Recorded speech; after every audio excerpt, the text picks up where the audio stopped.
Hi Capricorn, your March 2023 reading. You are the 9th sign I've read for Pisces season, and you are the only sign that has gotten 3 major arcana cards to start the reading. Why am I not surprised? Pluto is in your sign. It has been for 15 years.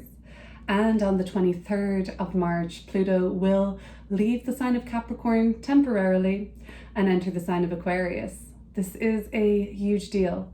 But for those of you, especially those of you with late Capricorn placements, well, you're definitely feeling the intensity of this transition. No matter where your Capricorn placements are, your sun, your moon, your rising, this reading is telling me that the Tower card, the beginning of the month, has been a little chaotic to say the least. There has been sudden turns of events. There has been a change in what you've been accustomed to. There's, for some, been the stripping away of parts of yourself. There has been a cathartic death, rebirth of your soul, your psyche, your physical body, even for some. The Sun card is what we're working with from around now, the 10th of March, to let's say the 20th of March. I don't want to get too bogged down on the dates. I'm just using this as a blueprint for me. But the Sun leaves Pisces and enters Aries on the 20th. So I believe that the Sun card is what you're working with in the present moment, whenever you catch this. You're like, wow, I'm still standing, eh? And then you're like, and I'm also still really, really blessed. So no matter what the destruction or the disruption was at the beginning of the month, it could have been around that Virgo full moon square to Mars on the 7th rather, or it could have been earlier on. It could have been late February. Again, I don't want to get hung up on the dates. It's really not important. Whenever you see this, I'm talking about a past event, something that has thrown you for a loop and shook you to your core. We're going to pull more cards and see what that has been about. But the Sun card, the Chariot card, successful, bright and optimistic, exuberant energies to continue the month of March and lead you into April. Like a winner, a champion, victory will be yours, and it's down to how you have prepared your mind, body and soul for this event. On this timeline right now, these major turning points are not coincidental. Look around you. Why is it all happening so fast? Why are things unraveling at the seams so quickly? Was it always like this? Or do you get the sense that there is some sort of a stirring up that is going on within you and without to lead you to a different part, a different place on this timeline, just a different version of yourself and a different version of reality, and how you play a part and a role in this shift that's taking place at the moment. That's what the Tower is. It is crumbling down old paradigms. It's the crumbling down and destruction of the old. To put this into a little bit more of a mundane perspective or collective perspective, Capricorn is the sign that rules over top-down authority, government structures, corporations, big this, big that, big tech, big whatever you like, but they're big businesses, right? And Pluto transiting through any sign is going to bring the archetypes of the sign. So Pluto is the planet, and it's going to highlight the archetypes of the signs, Capricorn, all those big structures and institutions and governments and powerful organizations, man-made organizations. That is going to bring them to their most powerful. And I think over the last 15 years, we've really seen that on the collective. But what else will Pluto do before it leaves? It will show the dark underbelly of what it has made powerful. You are here Pluto is going to show you everything about these structures, the reality of them. Pluto moves into Aquarius on the 23rd of March, and Aquarius rules the future. It rules technology. We're going to see a massive rise of a technocratic or progressive futuristic society where possibly AI and other weird and wonderful scientific and technological advancements are going to be made. but at the same time, Pluto will show the underbelly and dark side and what's rotten to the core about all of that. So we're living in a time where these shifts are being made known to us. Pluto leaves Capricorn indefinitely in 2024.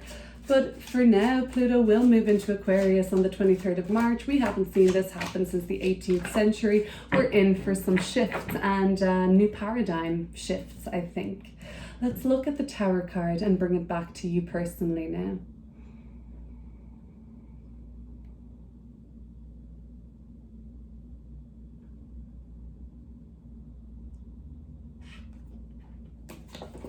The Five of Swords. And another major arcana with the Strength card. So the Five of Swords. The Five of Swords is like the psyching yourself out. It's like when your demons just have a field trip and for whatever reason, there's like a little crack, and it could be due to feeling run down, tired, overworked.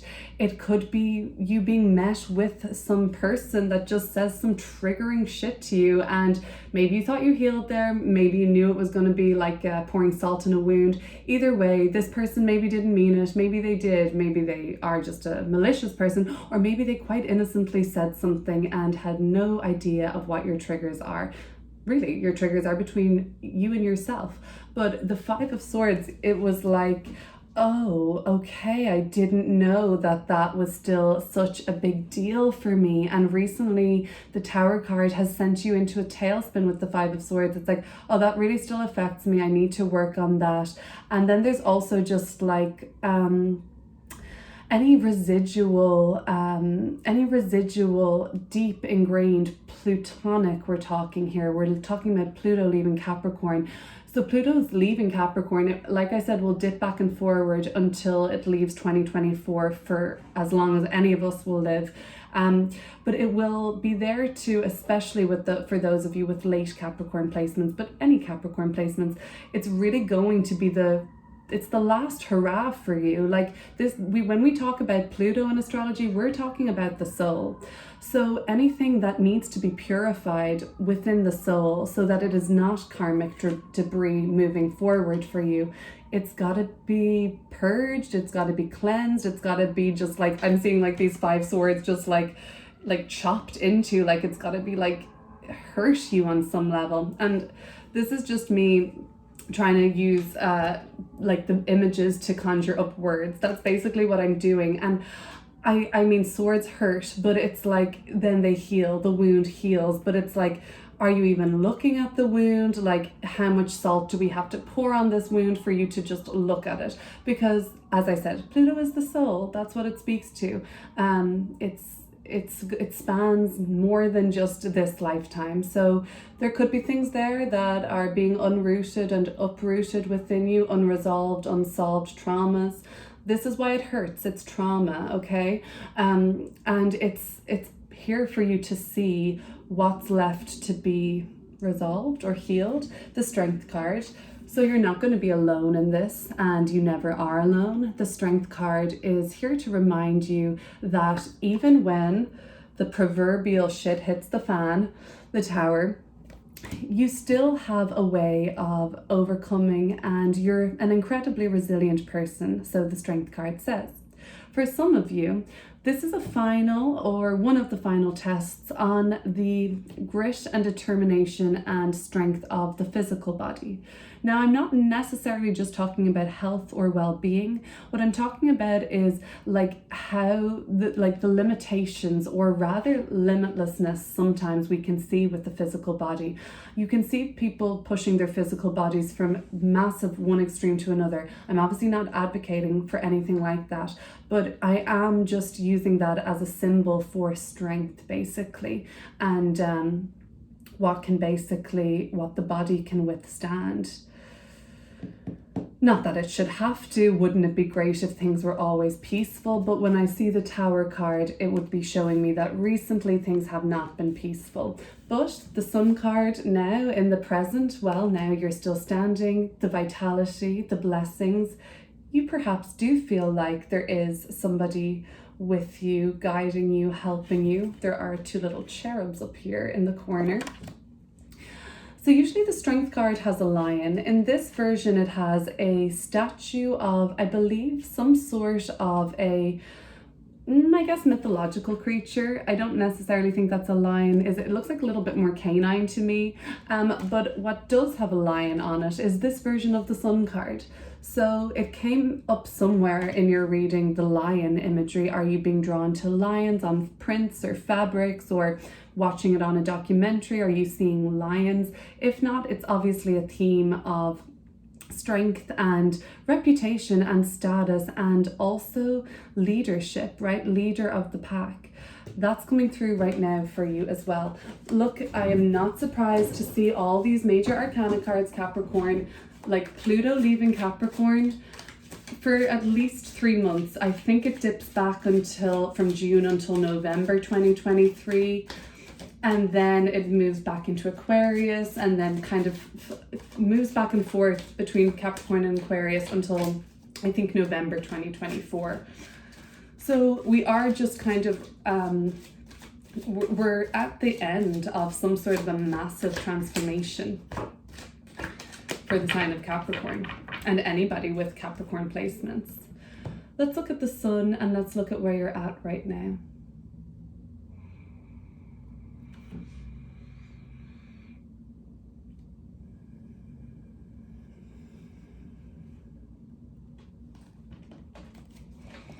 The Six of Cups, the King of Swords, and the Judgment card, and the Ace of Cups and Ace of Pentacles at the bottom of the deck.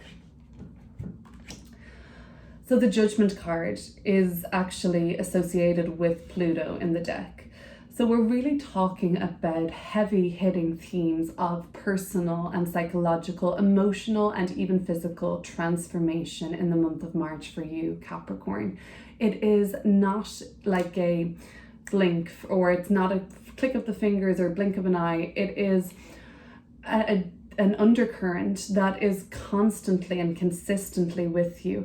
It isn't just a quick happening or quick event. This has been something that has been the kind of cogs turning for some time now, but it's coming to a kind of crescendo or maximum impact.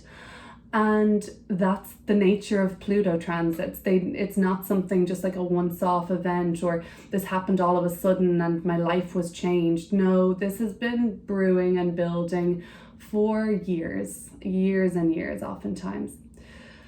The blessings that come through for you are you being recognized as the leader, the Sun card, the Lion, the Strength card too, and somebody that you really respect and admire, and an authority on something. It could be in the professional world or otherwise. They recognize you. They see you as the equal. They see you as the teacher.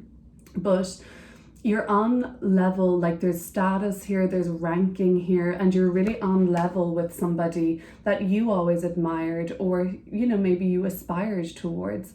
The Six of Pentacles and the King of Swords both speak to rank and status and sort of ranking in the world, in the career maybe, or just like your place in the world. Anyway, it seems like that's one of your blessings, that whatever way you wanted your rank to shift, maybe right now it is. People really admire when they see people like you that are so authentic and raw and real. There's like a primordial ooze around you right now. It's like palpable, it's intense. Like I saw a Capricorn singer in concert the other day, Paolo Nutini. At least I think he's Capricorn, I'm nearly sure he is. There's so many great Capricorn artists, but the intensity oozing from that man was just so powerful, so magnetic. And that's this kind of final throes of Pluto in Capricorn. Like, as much as we're going to say what Pluto in Capricorn for the collective has revealed about the inner workings of corporations and corruption and power structures and all of those. I mean, I don't even need to say it, but as well as that, there's a power there too with Capricorn, which, Pluto is going to reveal the light and the dark. And there is just an innate power with Capricorn, and it's a beautiful thing. It's very captivating. the King of Swords and the Six of Coins. King of Swords and the Six of Coins, yes. Mundanely, matters related to money, and if there's anyone that's giving you a lend, anyone in a bank, anybody who is in the legal or medical world, they are going to recognize you and bless you, however that comes out for you. The Sun card is great. Now, Judgment card, Pluto. Judgment card is this massive transformation, right? With this transformation, opportunities are just, you know, overflowing. Ace of Cups, look at it. It's an angel. Ace of Pentacles, Ace of Coins. Just so much flourishing, so much life, so much hope. And that's what comes after in the rebirth. It's like, now this is possible. Oh, like the old version of you wouldn't have really saw this as a good opportunity, or wouldn't have even been aligned fully to this opportunity.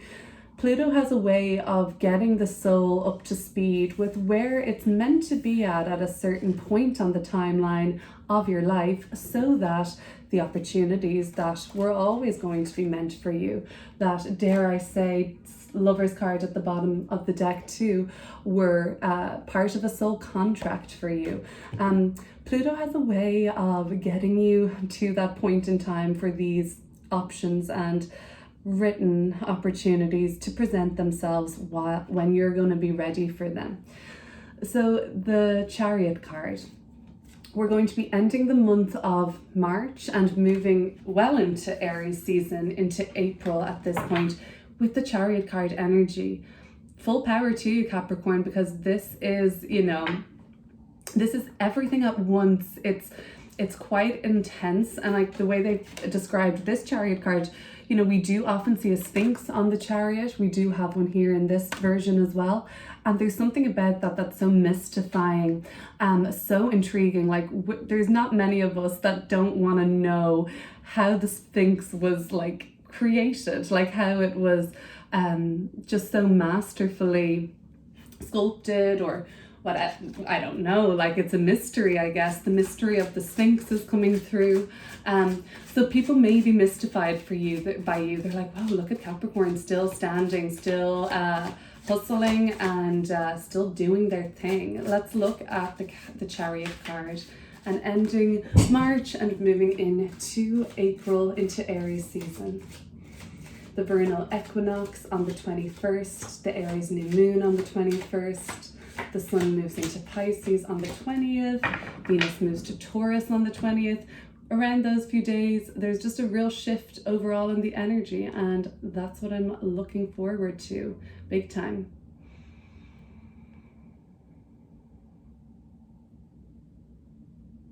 It's like the beginning and the end all at the same time. Knight of Swords in reverse, Six of Swords in reverse. Mundanely, car trouble. Something about the car, something about the vehicle, or cars often, when they come up in a meditation, can often just be a journey. They don't necessarily have to be a four-wheel vehicle, but there is something about possibly car trouble, or the journey that you were supposed to take derailing or changing course. There could be a setback in plans, which is contradictory to the Chariot, the Knight of Swords and the Six of Swords in reverse. That looks to me like a change in the course. That looks like delays, setbacks, some obstacles, logistically, really. Administratively, logistically, it's kind of just things that you have to go back, put pen on paper and rework or rethink. I feel like this is flights getting cancelled. I feel like these are planes being halted or grounded, whatever the word is. And you just have to rethink your strategy and rethink what's going on. Around the 26th of the month, I think that this could be particularly cumbersome for you. Not the end of the world. You just have to find a different way to approach a situation. Not the end of the world either. I mean, the Chariot card overall is success, but because of the mysteries of the Sphinx, I'm just like, there might be like a problem on your laptop, a problem with your car, a problem with something that like no one can find the answer to. Like people are kind of baffled. It's like, oh, I've tried troubleshooting this and it doesn't work.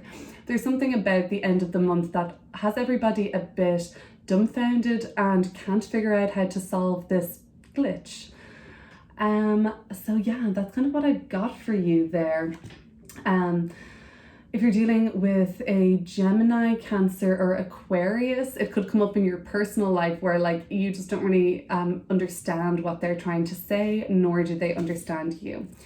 But I really feel like the sort of now and what's been going on is the most testing for you. Everything after this massive transformation that's been ongoing, and like I said, it's not going to take place overnight, it's been happening. I'm sure if you're Capricorn heavy, or you have planets near the end of Capricorn, placements near the end of Capricorn where Pluto is now, when I say intensity, you'll know what I'm talking about. You have to experience intensity to even understand that word. I used to always be like, what does intense mean? And then I went through some Pluto transits. I'm like, oh, okay, that's what intensity is. For the record, I'm going through a massive Pluto transit myself. A planet Pluto, 29 degrees of Capricorn, cardinal sign. I have 29-degree Aries, cardinal sign Venus. So Pluto has been squaring my Venus for a while now, and it's an exact square to it now. I can feel the intensity. That's why I think at the Capricorn artists concert I was at the other day, Venus is about the arts, Venus is about musicians and music. I was like bawling, crying, like I was feeling so much intensity, and I was like, okay, if this is how Pluto squared my Venus is manifesting, I will take it any day. Just get me some more concert tickets just to, that might be a good idea. If you're feeling like a lot of intensity, with Pluto, with any transit, the song has to play, and that's what that's where people kind of get the destiny part of astrology, the fated part of astrology, and that isn't really for everybody. People don't always like that. But whether you like it or not, the song has to play. Where we do have influences, how we can understand the archetypes of the song that's playing and incorporate activities into our life that represent something to do with that archetypal song. So if you're going through a transit where you're being encouraged to purge something and you're like, but I don't want to let go of things, I don't want to let go of these people, well, maybe just clean your drains in your house. You're still doing something purging, and that's going to be fine. That's the song playing, but in a way where you have a little bit more control. Anyway, if this sounds like it was got to do with the relationship, I'll link the latest relationship reading I have for your sign down below. That's exclusive to my Patreon. Other than that, I will ask you to subscribe, and the next time I speak to you, Pluto will be in Aquarius, and I'm really looking forward to catching up then. Take care, Capricorn.